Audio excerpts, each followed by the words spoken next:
오늘 우리가 함께 읽은 누가복음 9장 본문에는 예수님께서 떡 5개와 물고기 2마리로 5천 명을 먹이신 오병이어 기적이 나옵니다. 예수님께서 행하신 수많은 기적 가운데 마태복음, 마가복음, 누가복음, 요한복음 사복음서에 다 기록되어 있는 유일한 기적이 바로 오병이어 기적입니다. 지난 주일 말씀을 나누었던 누가복음 8장에 나오는 회당장 야이로의 죽은 딸을 살려주신 사건, 정말 놀라운 사건입니다. 죽은 사람을 살리신 사건입니다. 그런데 그 사건도 마태복음, 마가복음, 누가복음 세 복음서에만 기록되었고 요한복음에는 기록되지 않았습니다. 그런데 오병이어 사건은 사복음서에 다 기록되어 있습니다. 그만큼 이 사건은 우리들에게 있어서 중요한 사건이라는 것입니다. 오병이어 기적이 예수님이 단순히 배고픈 사람을 먹이신 사건에 불과하다면 누가복음에만 기록되어도 충분할 것입니다. 그러나 오병이어 사건은 배가 고픈 사람을 먹이신 차원을 넘어서서 예수님을 따르는 제자는 어떤 사람인지, 또 어떻게 사명을 감당하며 이 땅을 살아야 하는지를 가르쳐 주시는 중요한 말씀이기 때문에 사복음서에 다 기록해 놓았다고 생각합니다. 그러므로 오늘 주신 이 오병이어 사건을 읽으면서 나는 예수님의 제자로서 어떤 사람인지, 또 어떻게 살아야 하는지에 초점을 맞추어서 읽기를 원합니다. 자, 그럼 오병이어 기적을 한번 보시기 바랍니다. 장소가 어디입니까? 빈들, 아무것도 없는 빈 들판입니다. 시간은 날이 저물어 가매 저녁 시간입니다. 문제는 무엇입니까? 남자 장정만 해도 5천 명이나 되는 많은 사람을 먹이는 문제입니다. 여자와 어린 아이를 제외한 숫자가 5천 명이니 그곳에 모여있는 사람들의 수를 다 합하면 5천 명보다도 훨씬 더 많은 숫자였을 것입니다. 빈 들판에서 날이 저물어 가자 제자들은 염려가 되었습니다. 그래서 예수님께 날이 어둡기 전에 빨리 이 사람들을 보내어서 마을로 들어가서 먹을 것을 사 먹도록 하는 것이 좋겠다고 말씀을 드린 것입니다. 12제자들의 판단은 결코 틀린 것이 아니었습니다. 아주 합리적인 판단이었습니다. 그런데 그 제자들의 말에 우리 예수님의 대답은 참으로 놀랍습니다. 13절에 예수께서 이르시되 너희가 먹을 것을 주라 하시니, 예수님께서 너희가 먹을 것을 주라 그렇게 말씀하셨습니다. 지금 굶주려 있는 저 수많은 사람들 마을로 보내지 말고 너희들이 먹을 것을 주라고 말씀하고 계시는 것입니다. 제자들이 이 예수님의 말씀을 들었을 때 어떤 마음이었을까요? 제자들은 몹시 당황스러웠을 것입니다. 아니, 예수님, 저물어 가는 이 시간에 이 빈 들판에서 아무것도 없는 우리를 보고 이 많은 사람들에게 먹을 것을 주라고 하시니 이게 무슨 이치에 맞지 않는 황당한 말씀을 하고 계시던 겁니까? 그런 마음이 분명히 들었을 것입니다. 그래서 제자들은 너희가 먹을 것을 주라 하시는 예수님의 말씀에 바로 대답했어요. 지금 우리에게 있는 것이라고는 떡 5개와 물고기 2마리밖에 없습니다. 이 말의 의미가 무슨 말입니까? 한두 사람도 아니고 이 많은 사람을 우리가 무슨 수로 먹이겠습니까? 반문하는 거죠. 우리가 가진 것으로는 안 된다는 것입니다. 우리의 능력으로는 못한다는 것입니다. 오늘 본문에는 없지만 같은 오병이어 기적을 기록하고 있는 요한복음에 보면 제자 가운데 이 베세다 출신인 빌립이 바로 계산해서 말합니다. 이 많은 사람들에게 조금씩 줘도 200데나리온의 떡을 사도 부족할 것입니다. 한 데나리온이 당시 노동자 하루 품삯이니까 200데나리온의 돈, 적지 않은 돈입니다. 그런 돈도 지금 우리 수중에 없거니와 설령 그 돈이 있다 하더라도 지금 이 시간에 어디 가서 이 많은 사람들을 먹일 떡을 구해 온단 말입니까? 안 된다는 반론을 빌립은 논리적으로 제기하고 있는 것입니다. 너희가 먹을 것을 줘라. 주님의 말씀 앞에 12제자의 공통된 결론은 무엇입니까? 안 된다 하는 것입니다. 아무리 따져보고 아무리 연구해봐도 안 된다. 못한다. 우리 힘으로는 못한다입니다. 사랑하는 성도 여러분, 그렇다면 예수님은 왜 안 되는 일을 하라고 하시고 못할 일을 시키고 계신 걸까요? 예수님은 그렇게 경제도 모르시고 현실 감각도 없으신 분이실까요? 오병이어 기적 사건을 통해 예수님께서 제자들에게 가르쳐 주시기를 원하는 중요한 영적 교훈이 있으셨습니다. 그래서 그렇게 말씀하신 것입니다. 첫 번째로 어떤 상황 속에서도 예수님은 항상 함께 하신다는 것입니다. 어떤 상황 속에서도 내가 너와 항상 함께 있다. 그것을 지금 말씀하고 계십니다. 요한복음 6장에 기록된 오병이어 기적 사건을 보면 예수님께서 수많은 무리를 보시고 빌립에게 물으셨어요. 그 동네 사람입니다. 베세다 출신 빌립에게 물으셨어요. 우리가 어디서 떡을 사서 이 사람들을 먹이겠느냐? 예수님께서 먼저 물으셨어요. 우리가 어디서 떡을 사서 이 사람들을 먹이겠느냐? 너희라고 말하지 않으시고 우리라고 말씀하셨습니다. 우리라고 하신 이유는 그 속에 제자들만 들어가는 것이 아니라 예수님도 함께 들어가신다는 것입니다. 우리가. 예수님은 문제의 방관자가 아니라 그 문제에 개입하시고 함께 하신다는 것입니다. 이어지는 말씀에 보면 이렇게 말씀하시면 친히 어떻게 하실지를 아시고 빌립을 시험하고자 하심이라. 이미 예수님은 지금 제자들이 염려하고 걱정하고 있는 모든 문제 다 알고 계셨습니다. 제자들이 이야기해서 알게 된 것이 아니라 예수님이 먼저 다 알고 계셨어요.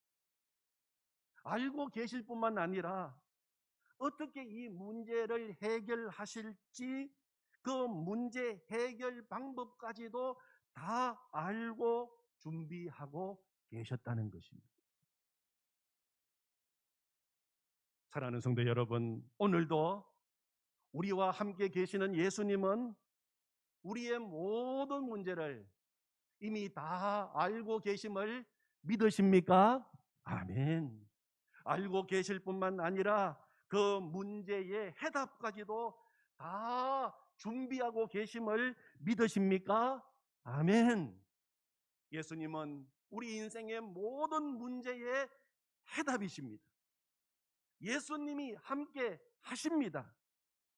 예수님이면 됩니다. 예수님은 오병이어 사건을 통해서 그것을 지금 제자들에게 가르쳐주고 계시는 것입니다. 예수님께서 제자들을 통해서 또 빌립을 통해서 듣고 싶으셨던 대답이 무엇이겠습니까?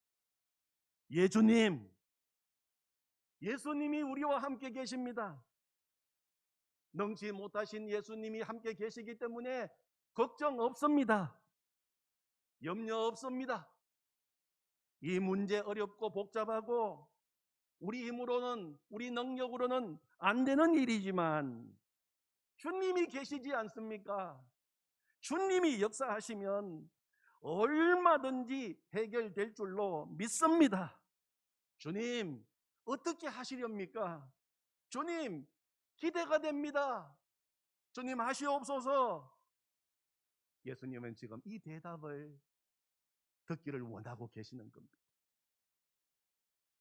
예수님은 임마누엘 주님이십니다. 예수님은 언제나 우리와 함께 하십니다.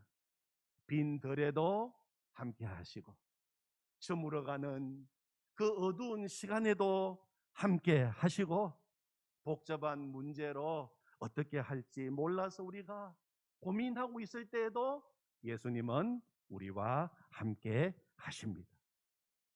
예수님께서는 볼지어다 내가 세상 끝날까지 너희와 항상 함께 있으리라 그렇게 약속해 주셨습니다.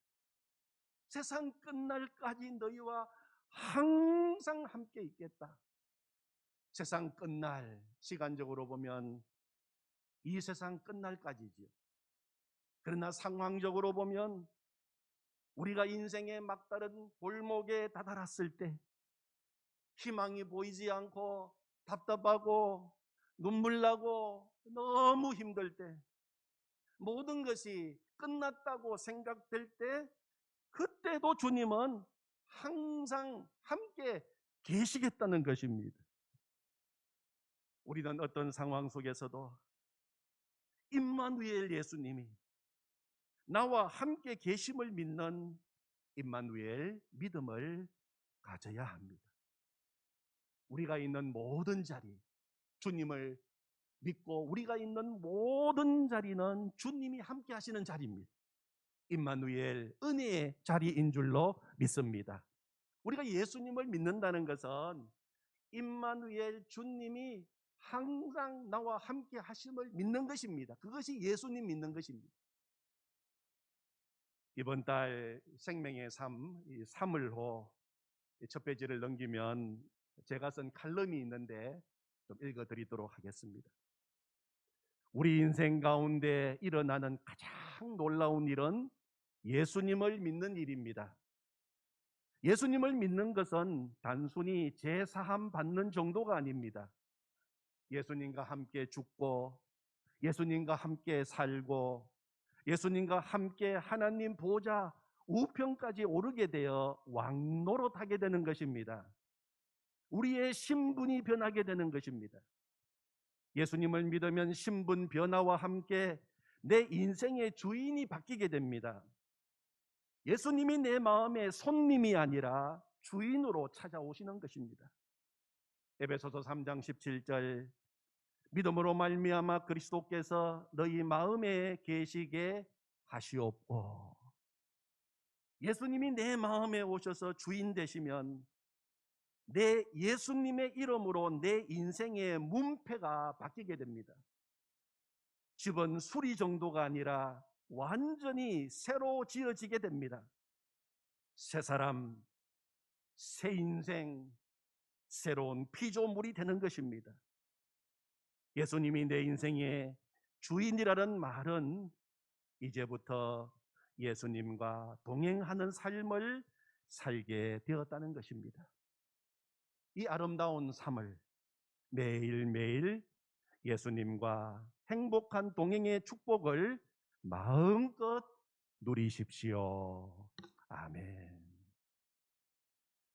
오늘 오병이어 기적을 통해서 예수님께서 우리에게 가르쳐 주시는 가장 귀한 교훈은 내가 함께 있다 하는 것을 가르쳐 주신 것입니다.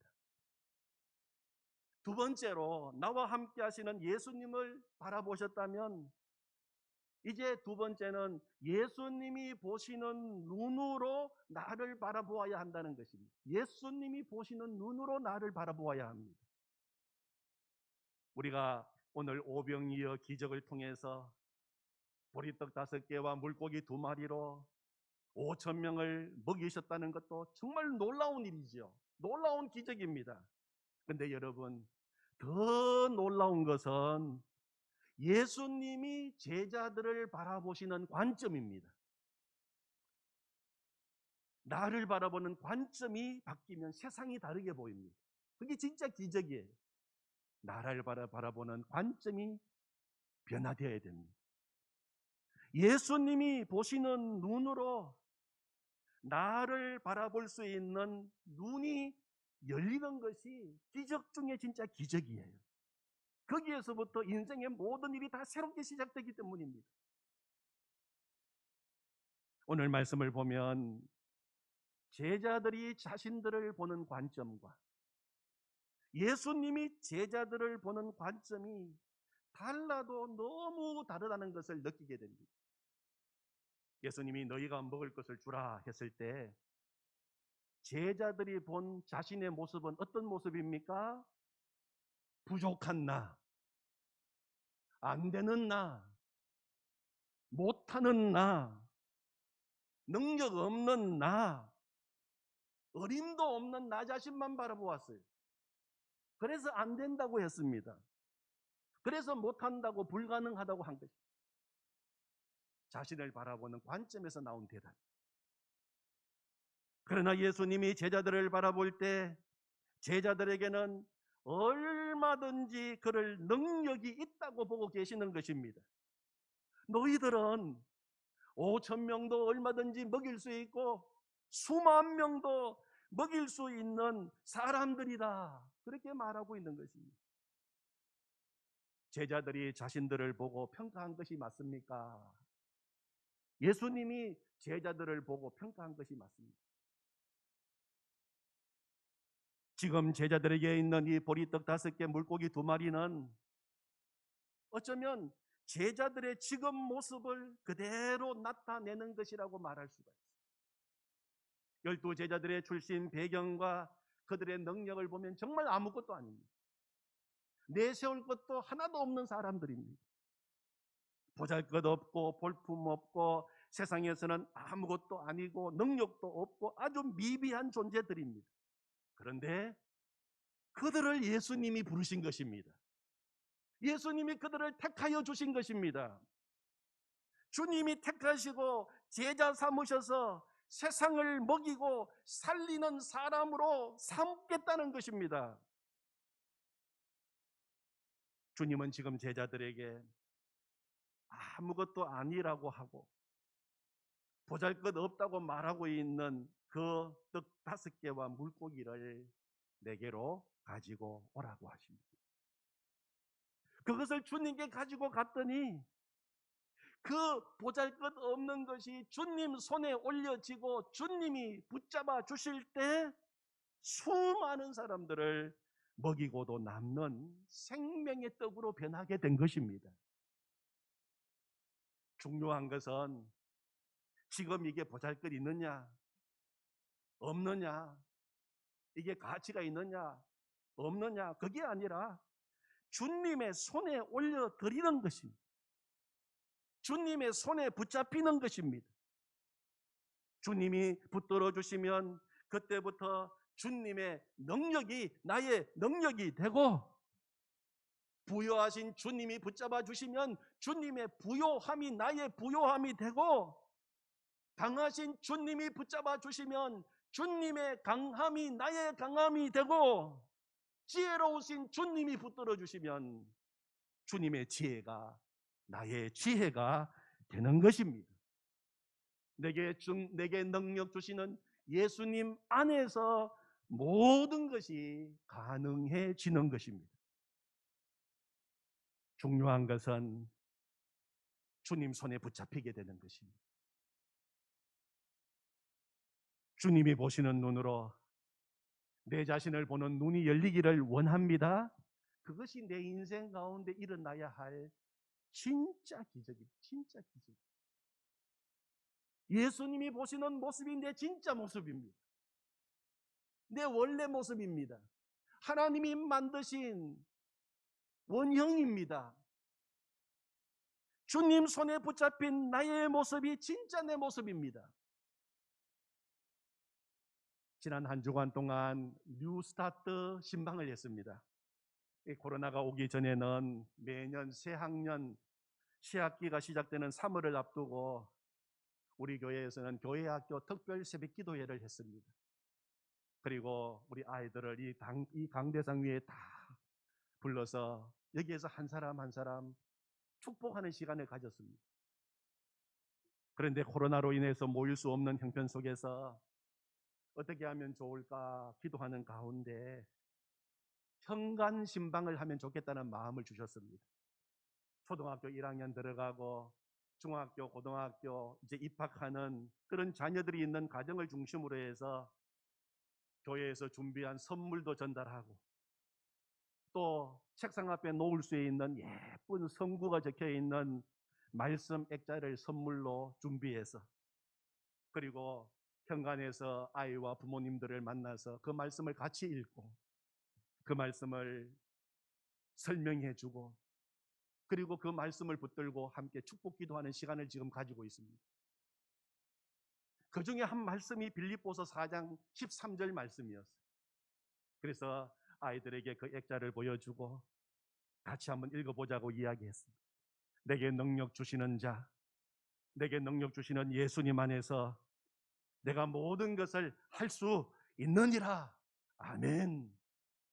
이 말씀을 아이들에게 주고 이 말씀으로 격려했습니다. 우리 자녀들을 힘들게 하는 중요한 요소 가운데 하나가 열등감입니다. 남과 비교하면서 공부 못해서 열등감 느끼고 외모에서 열등감 느끼고 가정 형편에서 열등감 느끼고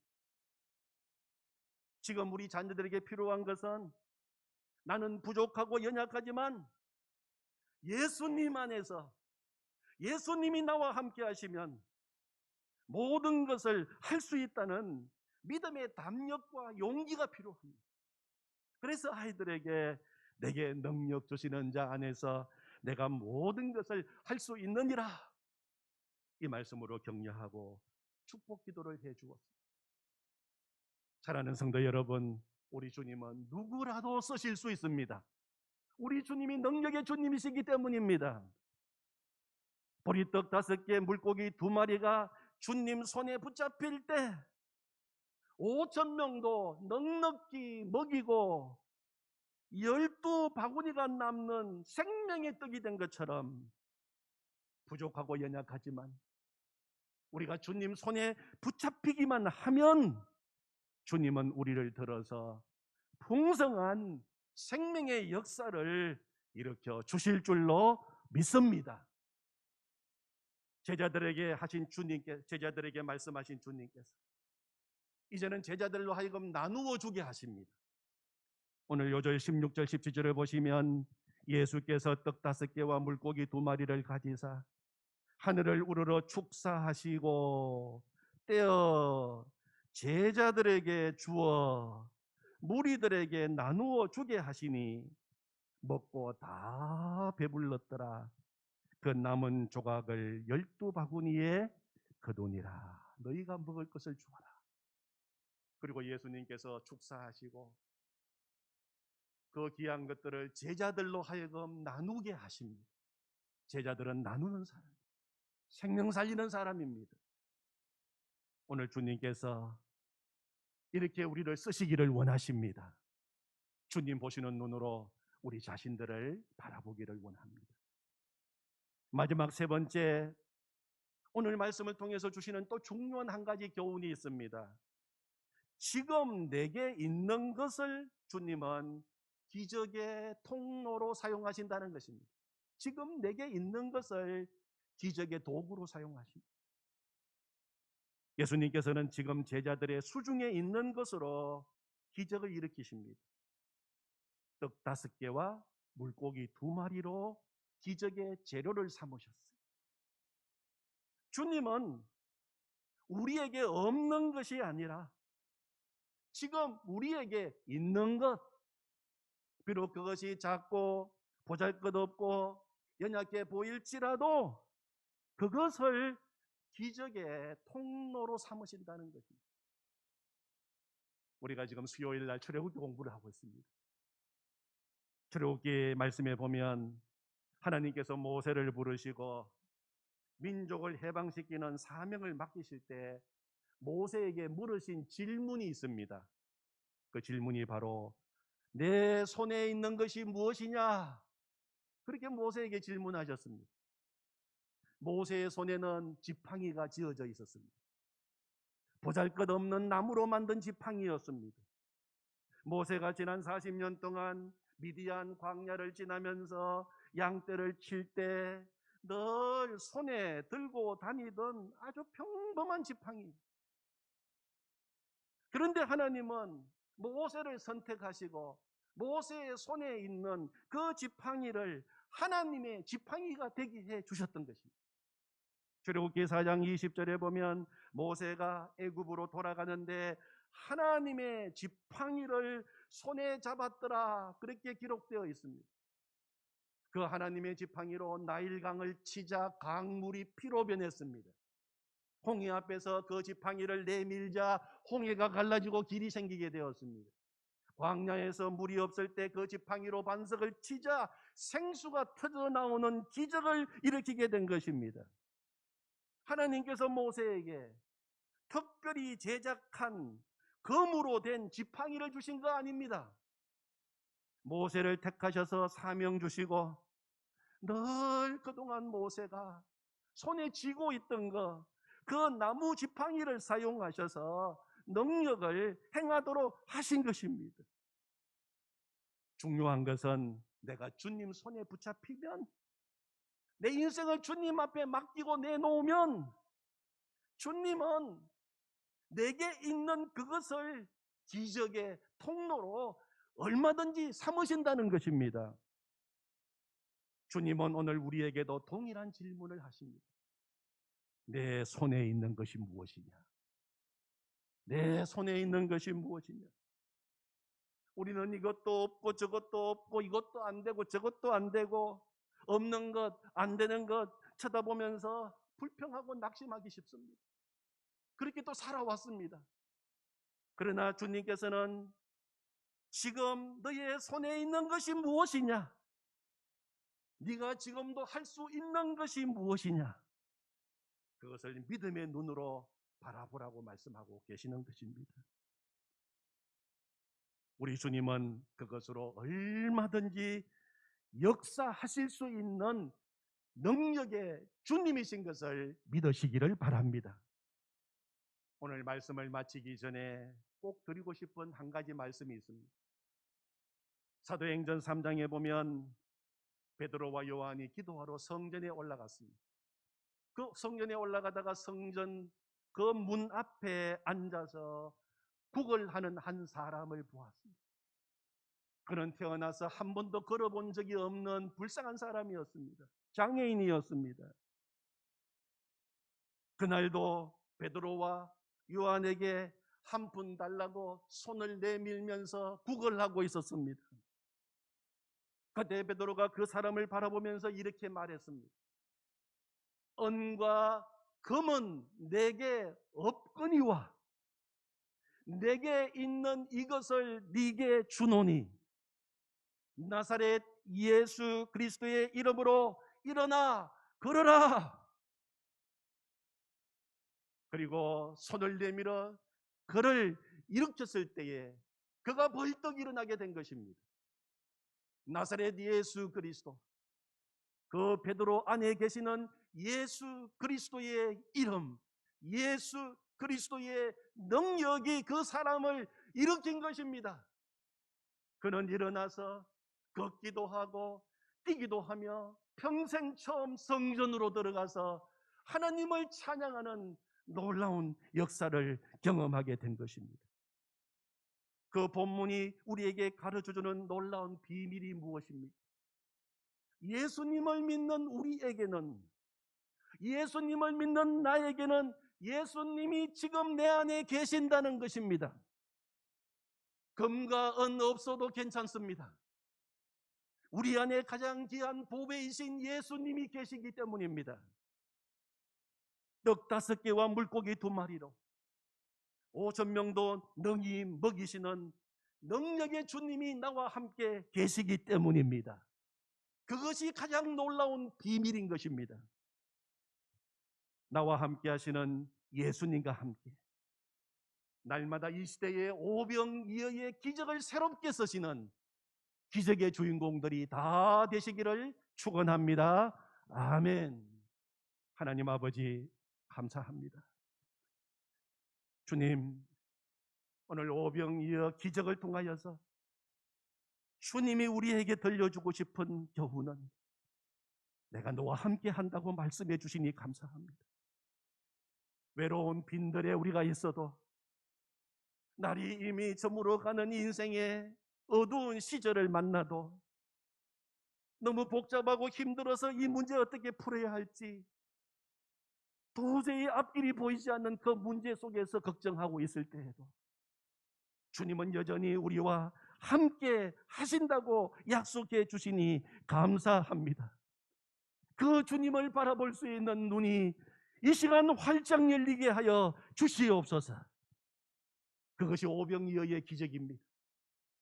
하나님, 그동안 우리 자신을 바라볼 때 보리떡 같고 물고기 같은 변변찮은 우리의 모습만 쳐다보고 낭망하고 실망했습니다. 주님은 가지고 오라고 말씀하셨습니다. 주님 손에 붙잡히게 될 때 생명의 떡, 능력의 떡이 되었습니다. 너희가 먹을 것을 주어라. 하나님, 주님 보시는 눈으로 우리 자신을 바라보게 하여 주시옵소서. 주님 보시는 그 놀라운 비전으로 우리의 미래를 바라보게 하여 주시옵소서. 주님이 말씀하시는 그 능력의 사람이 바로 우리인 것을 믿게 하여 주시옵소서.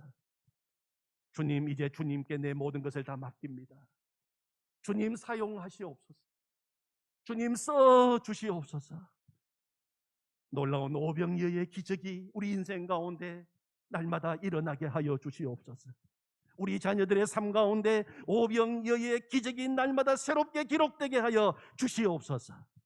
내 안에 계신 예수 그리스도, 그 놀라운 비밀, 주여 오늘 우리에게 말씀해 주시니 감사합니다.